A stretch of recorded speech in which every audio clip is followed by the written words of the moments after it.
So group 4 polity lesson number 1ல நேற்று கொஞ்சம் இன்ஸ்ட்ரக்ஷன் சொல்லியிருந்த ஃபர்ஸ்ட் லெசன் இந்தியன் கான்ஸ்டிடியூஷன், இந்திய அரசியலமைப்பு, அதோடைய கண்டினியூஷன் தான் நம்ம இன்னைக்கு இதில் பார்க்க இருக்கோம். ஸோ செகண்ட் என்ன அப்படின்னா அரசியல் நிர்ணய செகண்ட் டேல ஓகேவா, அரசியல் நிர்ணய சபையின் மொத்த உறுப்பினர்கள் வந்து 389 பேர் மெம்பர்ஸ் இருக்காங்க. அதை வந்து எதுல எவ்வளோ என்ன மெம்பர்ஸ் எதுக்கு இருக்காங்க அப்படிங்கிறது தான் இதில் கொடுத்துருக்கு. மாகாண பிரதிநிதிகள், அதாவது இங்கிலீஷ்ல ப்ரொவின்சஸ் அப்படின்னு சொல்லுவோம், அதில் 292 பேர் இருக்காங்க.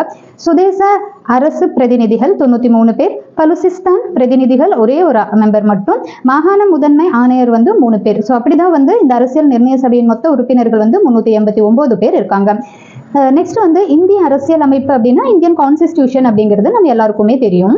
இந்திய அரசியல் அமைப்பு சபை அப்படின்னு வரும்போது இங்கிலீஷ்ல கான்ஸ்டிடியூயன்ட் அசம்பிளி அப்படின்னு சொல்லுவாங்க.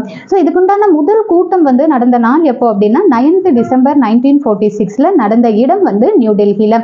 அந்த டைம்ல அந்த கான்ஸ்டிடியூஷன் அந்த அசம்பிளில வந்து தற்காலிக தலைவர், அதாவது டெம்பரரி பிரசிடென்ட்டா தேர்ந்தெடுக்கப்பட்டது யாருன்னா டாக்டர் சச்சிதானந்தா சின்ஹா அப்படிங்கிறவர் தான். அவர் வந்து இறந்துடுறாரு ஓகேவா. அங்க அந்த டைம்ல வந்து நிரந்தர தலைவர் வேணும் அப்படின்ட்டு சொல்லி பெர்மனன்ட் பிரசிடென்ட்டா தேர்ந்தெடுக்கப்பட்டவர் தான் டாக்டர் ராஜேந்திர பிரசாத்.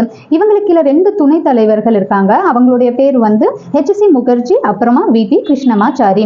ஸோ இந்த கூட்டத்தொடர்புடைய அமர்வுகள் வந்து செஷன்ஸ், மொத்த அமர்வுகள் வந்து 11 செஷன்ஸ் இருந்திருக்கு.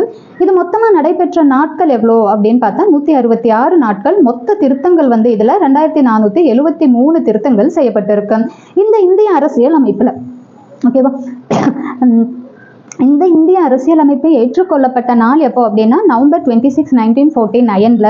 இந்த November 26 அன்னைக்கு தான் அந்த புக் இந்தியன் கான்ஸ்டிடியூஷன் புத்தகம் வந்து எழுதி முடிக்கப்படுது. அந்த முடிச்ச உடனே வந்து இந்திய அரசியலமைப்பு வந்து இதை ஏற்றுக்கொள்ளப்பட்ட நாள் அப்படின்ட்டு சொல்லி அதை ஏற்றுக்கொள்றாங்க ஓகேவா. ஸோ அந்த நாள் வந்து November 26. இது நடைமுறைக்கு வந்த நாள் எப்போ அப்படின்னா கரெக்டாக 3 monthsக்கு அப்புறம் Jan 26, 1950ல.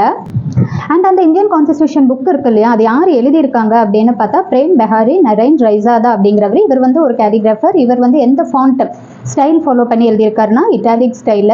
இவர் எழுத சொல்லி கேட்டது யாருன்னா அப்போ சுதந்திர இந்தியாவில் இருந்த பிரைம் மினிஸ்டரான ஜவஹர்லால் நேரு அவங்க.